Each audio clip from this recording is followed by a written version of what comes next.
Good afternoon বন্ধুরা, দেখো আজকে আমার লাঞ্চ রেডি। আজকে লাঞ্চে দেখো আমি কি রেখেছি। এখানে রেখেছি গরম গরম ব্রাউন রাইস, এখানে রেখেছি আমি উচ্ছে আলু সেদ্ধ, এটা কাঁচা লঙ্কা নুন সর্ষের তেল দিয়ে মাখবো। এখানে রেখেছি মূলো শাক, এটা শুকনো লঙ্কা দিয়ে আর কালো জিরে দিয়ে ফোড়ন দিয়েছি। এখানে রেখেছি বিউলির ডাল, এটা আদা ফোড়ন দিয়ে 5 ফোড়ন সোমবারা দিয়ে করেছি। এখানে রেখেছি আলু ফুলকপি ভাজা আর উপর দিয়ে একটু ধনেপাতা ছিটিয়ে দিয়েছি।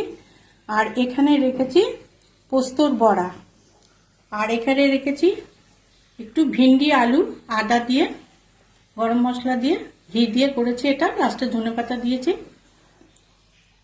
ভিন্ডি আলু তরকারি। আর এখানে রেখেছি শেষ পাতে খাওয়ার জন্য একটু স্যালাড, সব রকম সবজি দিয়ে করেছি, শসা বিট গাজর ধনেপাতা মটরশুঁটি সমস্ত কিছু দিয়েই করেছি। এই হচ্ছে আজকে আমার লাঞ্চের মেনু। তোমরা কে কি লাঞ্চ করলে অবশ্যই ভিডিও দিয়ে দেখবো। আমার লাঞ্চ মেনু তোমাদের কেমন লাগলো অবশ্যই কমেন্ট করে জানিও। ভালো থেকো, সুস্থ থেকো। এই পর্যন্ত।